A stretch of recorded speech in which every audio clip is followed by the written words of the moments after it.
Article 2, Section 1 of the state's constitution provides in part that the people reserve to themselves the power to propose bills, laws, and to enact or reject the same at the polls, independent of the legislature.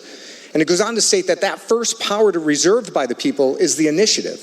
Such initiative measures shall take precedent over all other measures in the legislature except for appropriation bills. As we have previously argued on these motions, Mr. Speaker, these words clearly imposing an obligation on the legislature must mean something.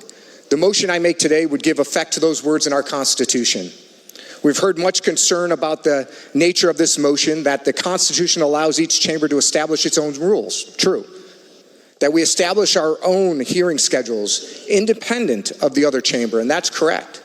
And that we abide by joint rules adopted with the other chamber across the rotunda. That's also true. But nothing in the House or joint rules prohibits this motion, and in fact, the rules specifically allow for motions to suspend the rules to address important circumstances like initiatives to the legislature. Mr. Speaker, even if cutoffs do not apply to initiatives, in my view, waiting until the last minute to decide whether a hearing should be scheduled for this initiative from the people, if at all, is inconsistent with the constitutional mandate to extend precedence to this initiative to the legislature. Mr. Speaker, the people of the great state of Washington have spoken, and they expect us to listen. I hope you'll join me today by supporting this motion to suspend the rules. Thank you. Speaker has started the roll call machine.